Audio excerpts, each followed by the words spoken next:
project that I developed for Jewelry TV and Jewel School, and I decided to call it Date Night Earrings and Bracelet because sometimes we all need a reason to dress up a little bit.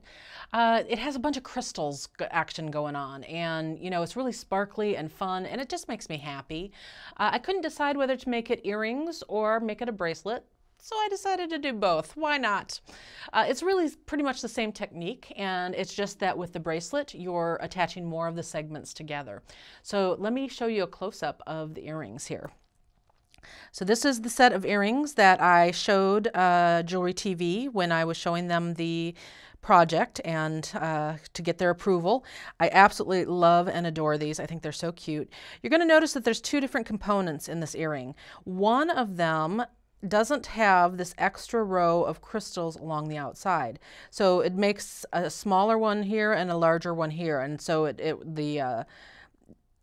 the spacing works out really beautifully, the way it kind of expands here at the bottom. And then when you're making the bracelet, and I apologize for not having the sample of the bracelet with me that's actually at the Jewelry TV studios right now. But when you're making the bracelet, what you're doing is you're just going to alternate connecting the little component and the big component and the little component and the big component. And you're going to do that as many times as you need to get your bracelet length. So let me start out by showing you how to make the little component. And let me also just for a second talk about this stone that's in the center here. This is what's called a chaton. These are Swarovski crystals and chatons that I'm using, and the chaton is this. It is a crystal that has a pointed back here on the back, and it's usually foiled, not always. Sometimes you can see through them, but usually they're foiled. And then it has facets around the edge up here, and then at the very top, along the very, very top here, I'll kind of move it around so hopefully you can see it flashing. It's flat on the top. So that's the difference between a chaton and a rivoli. A rivoli would be pointed, it would be all faceted, and it would come to a point in that center. And instead, with the chaton, what we have is a flat top. This is a little tiny stone, and so it's usually when you're bezeling it, you end up hiding most of the stone because you need something secure enough to hold on to it. But here we're going to use these small Swarovski crystals, and that allows a good portion of that chaton to show. So here's how we're going to do it. We're going to start out by creating this bezel cup for it to sit in. And I'm using some size 11 seed beads here. You're going to pick up 12 to start out with. I have actually already, oops, I haven't already, so let me show you this. I'm going to put a stopper bead on my thread. If you've never done a stopper bead before, you just want to use any old bead that is not a part of your project because you don't want to accidentally stitch it into your project. So in this case, I have a Super Duo bead that's sitting here from a previous project that I was working on, and I'm going to use that. I'm going to bring that down so that I have roughly about 4 to 6 inches of thread left below it.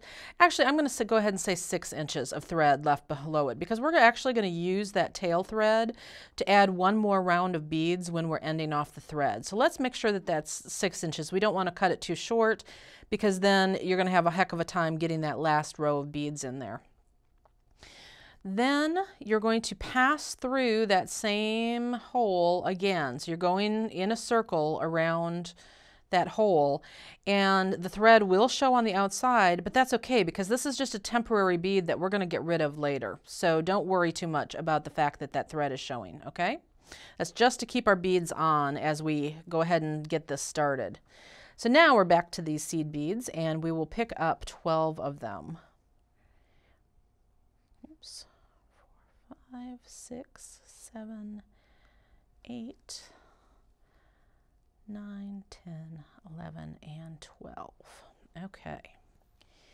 I want to turn this into a circle. So from that tail end, I'm going to go back through. I'm not going to go through all of them again.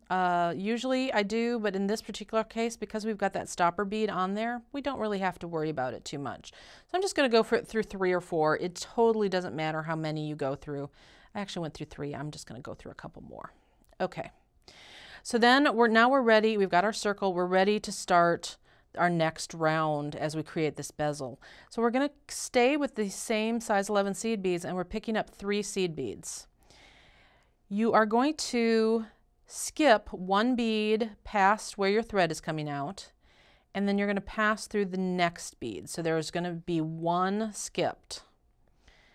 Okay, and so we created, so here's the one that we skipped, and we created this little bridge of 3 over it. And you're going to do that all the way around. So it's 1, 2, 3, skip a bead, pass through the next one. Now on this one, there we go. Now we've got some tension going on it. See how it kind of creates this V shape? Now you've got 2 V shapes going on here. 1, 2, 3, skip one, go through the next one.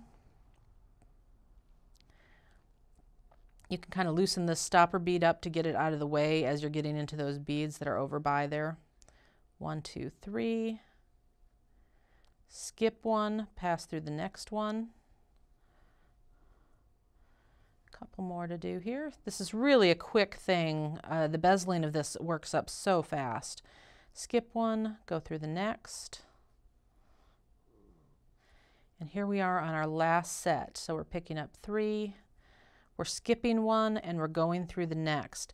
Now notice that as we're going through this next one, it should be the one that your first set of 3 is already coming out of. And so if it's not, then you goofed up somewhere on that initial round. So you'll have to pull back and find out where you goofed, because you do want it to be going into that same bead on that first circle, like so, and then kind of make it be that point. Now we need to do what's called a step up to get to the outside round here. So that means we're going to pass through the first 2 beads of that set of 3. So here's the set of 3 that was straight ahead, the bead that we're coming out of in the center, and then up through the next 2 that are kind of sticking out. That has us coming out the point. And so be sure that you can see where the point is on each one of these 6 little petals that come off of here. And what we're going to do is we're going to pick up, here I've got some little tiny size 15 seed beads, and they kind of fade into the fabric of this bead board. I'm sorry about that, but I'm picking up a 15, an 11, and a 15. And then I'm going to fly all the way over to the point of the next little star thing. And then as I tighten, I'm going to kind of start tightening inward because I want this to start cupping as I do this. And so we're going to repeat that all the way around. So it's a 15, an 11, and a 15. Pass through that center bead of that set of 3. As I tighten, kind of tighten and let it cup inward. It's everybody's instinct to want to kind of flatten this down, but you cannot flatten this. We have to create a 3-dimensional shape here. Oops, we start with a 15, so it's a 15, an 11, and a 15. Pass through. At this point, we can get rid of that stopper bead because he is not needed any longer. Okay. Pass through the center of the next little wing right there. Continuing to cup. You can kind of see that this is all cupping on this side. Work on getting that tail thread out of the way. So as I'm holding this, I'm holding it kind of gingerly. I'm not manhandling it because the more you manhandle it, the more you're going to flatten that cupping action. So 15, 11, 15 through the middle of the next wing. And 15. Come back here, little bead. 11 and 15 through there, through the middle of the next wing. And then here we are in our last one, a 15, an 11, and a 15. And it can be a little hard to see on this last one, but it's going to be that very first, see how the size 15 start right past this bead right here? So that's the one that we want to go through, is the one that the 15s start going through. And there we go. So now we've got this little cup. And actually my tail thread kind of ended up in the center of the cup. I'm going to poke it through the center of the hole so it's on the bottom, coming out the bottom, because we're going to need to use him later. So I don't want to sew him all into the center. Okay, so we've got one more thing to do before we start our next round, and that is we're going to move forward by 2 beads. So we're passing through a 15 and a size 11. Now we're ready to start adding that crystal round that is going to let this chaton sit inside this little bezel. So what I like to do is, it's going to be like 3 or 4 of these crystals before the chaton will really sit there. I like to put it in there anyway and just kind of hold it with my finger, just to make sure that that cup is coming up around the chaton. I just find it helpful. So now what I'm going to do is I am picking these little crystals. In the pink kit, you're using the lighter color of the pink crystals for the center, and then the darker crystal for the outside, which is similar to what I did here with this purple one. I'm using the lighter crystal in the center and the darker crystal on the outside. Now on this one, I use the same color crystal on the inside and on the outside. So those of you who got the green bronze kit, that will be the same crystal on both the inside and the outside. So I don't let that confuse you. So in this case, I'm using the lighter color. I'm only picking up that crystal. I don't need anything else. And I'm skipping one of the size 11 seed beads and going through the next. It's going to be sitting up a little higher, so it'll be a little bit more pokey outy. And then as you're tightening, again, you're kind of tightening inward. You're going to pick up a single crystal, and we're skipping one, passing through the one that sits up higher. Okay, same thing, pick up a crystal, skipping one, passing through the next. There we go. And so we're halfway around. We've got 3 more crystals to add here. So I'm picking up one, skipping, passing through the next. And we're almost there. And what you want to do here is be careful that you're not squeezing it, because if you squeeze it, that chaton can pop out. So just hold it kind of gently. Skipping one, pass through the next, because what we're going to do at the end, don't worry if your tension seems really loose, we're going to reinforce this. So we're going to make it nice and tight. So don't worry about it on this first round that you have to get it as tight as it's going to be. So here we are adding the last crystal. We're skipping one, passing through the next, like so. Now we've gone all the way around. Now that we're all the way around with the crystals, what we're going to do is we're going to reinforce this round. So that means taking your needle and thread and going both through the crystal and the seed bead that's in between all the way around. This has 2 benefits to it, and one is that crystals are nasty little thread cutters. They have sharp edges, and so if we can pass a second round of thread through a crystal, that's always a good thing, because it just gives us some extra assurance that it's not going to fall apart. The other thing that reinforcing this does is if you did end up having loose tension when you were attaching this round, the first go round, this gives you an opportunity to tighten that up. So every time I am going through, I basically am able to go through a crystal and a seed bead at the same time. And every time I'm pulling it, as I'm tightening inward. And so here's what I mean by that is I'm tightening in the direction that I want those beads to kind of slant. If I pull it this direction, do you see how it kind of pulls these beads out this way? But I don't want that. I want them to kind of pull inward, because I want them to hug that chaton and keep it from running away on us. So you're just going to keep going around and tightening this up, and you can either count that you've gone through 6 crystals, or you will actually start feeling, as you go around, you'll start feeling that all of a sudden it's more solid and that the holes have more thread. So like I know that I went all the way around on that now. So this is ready to go.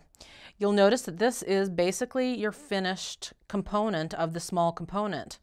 But I'm going to have us do one more thing to actually completely finish this off. And let me show you what I mean. It's here on the back. And actually these earrings are a perfect example of this. This was my prototype. So this was the first set of earrings that I made, and I did not add any additional rounds on that back edge here. But notice here, I actually added a round of size 15 seed beads here on the inside when I was ending off my tail thread. So it tightens up that back and protects that back, because this does have this foil coating on it that could potentially get scraped or rubbed off or something. So this helps protect it by completely you know, zipping up the back. And I think it's just a little pretty decorative element. So I'm looking at the back of my earring, I'd rather see this than see this. So this was where I created an improvement on the original. So what we're going to do is we're taking that tail thread, and I've already attached a needle here, and we have to take one stitch to get in position to start adding those 15s, because if you look closely here at the bottom, you've got sticky outy beads and indented beads, and they're going to be alternating all the way around the center, and your thread is going to be coming out one of the indented beads. We want it to come out a sticky outy bead. So we're just going to pass through the very next bead right there. And now all we're doing is a simple peyote stitch around this inside using the 15s. So I'm picking up a 15, I'm skipping the indented bead, and I'm passing through the sticky outy. Okay, and like usual, I'm kind of tightening towards the center here. So I'm picking up a 15, I'm skipping the indented bead, and I'm passing through the sticky outy. Now I managed to get my thread kind of short here, so this will show you why you don't want to keep a short thread, because I'm going to be struggling with this here in a minute. Skipping the indented, passing through the sticky outy. There we go. And so you'll be adding a total of 6 of these 15s as you go around. Skipping the indented, going through the sticky outy, tightening inward. Here's number 5. Sometimes it can get a little hard to get the angle on it. There we go. Like so. And this will be the last one.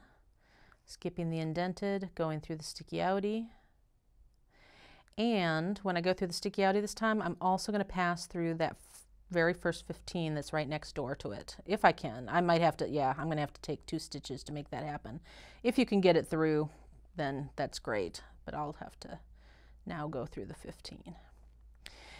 And what I want to do is I want to reinforce this round of 15s, and because they're kind of sitting up a little bit, and what I want to do is make them lay down in that circle. So what we're going to do is we're just going to go through the 15s. We're skipping all of the other beads, and by doing this and then also tightening inward, it's going to make these lay on down.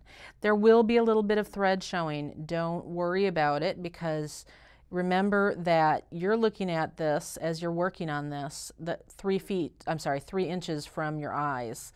And most people, when they're looking at your earrings, are going to be at least 3 feet away. And so they will not be able to see it, okay? I happen to be working with white thread today, which is unusual for me. I tend to use smoke thread. So you notice that I'm continuing to go around this again, just to continue to tighten just a little bit more. And as I tighten all that down, now you can see where all of that's flat there.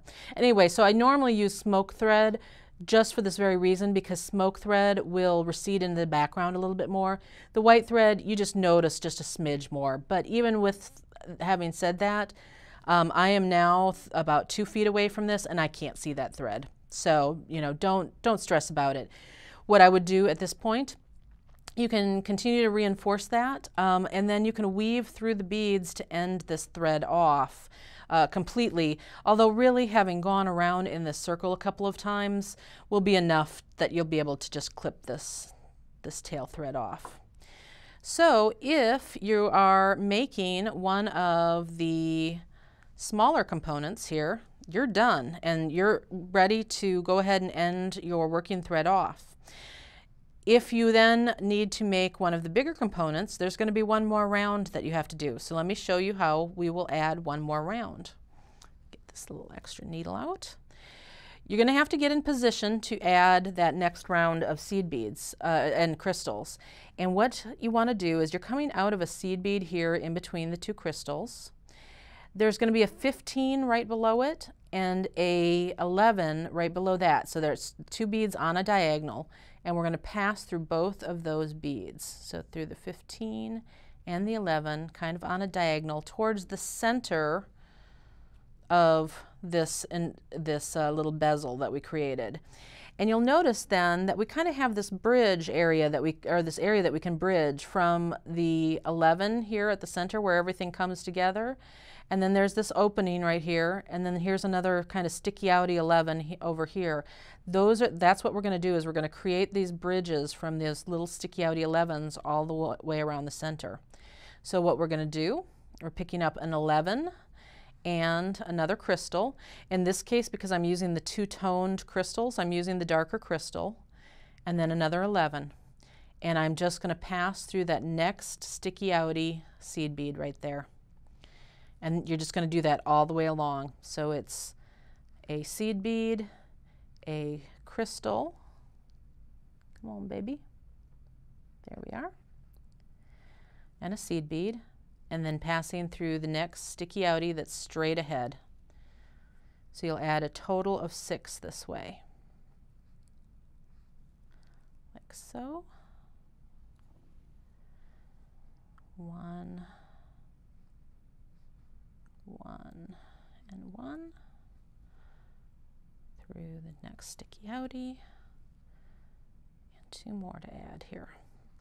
Again, we are going to reinforce this round because remember, we're using those crystals. And then the other reason we're going to reinforce this round when we're done with it is because it does sit out from the component, and so it could get knocked around a little bit.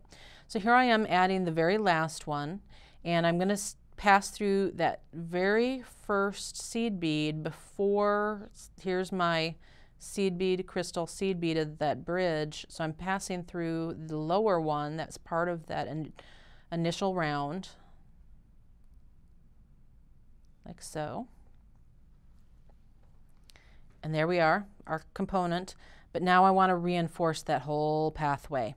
And as I reinforce, I usually have to move 1 or 2 beads at a time. So I'll get the 11 and the crystal, and then an 11, and then sometimes you can get that 11 that's down attached to the rest of this component. Sometimes you have to do that as a separate stitch, and you'll just go all the way around and reinforce this. Now I'm not going to make you sit and watch me reinforce all of this, but let me show you kind of getting the angle on this one that's indented down here. It can be kind of hard sometimes. So sometimes I'll take the stitch through the little bridge here, and then I can come in on this inside edge to catch that one that's indented so much, okay? So when you've gone around and reinforced the entire thing, you want to end with your thread coming out one of those crystals on that outside edge, because this is how we are going to attach it now together. Actually, we'll use the one that I was just working on here. And I've got this component. Oh, I've got needles and threads everywhere. When you attach these together, it does not matter whether you use a thread that's attached to the bigger component or to the little component. So I left threads attached on both of these because I wasn't sure exactly how I was going to bring this all together in the demo. But this thread could be gone and it would be totally fine to do the attachment.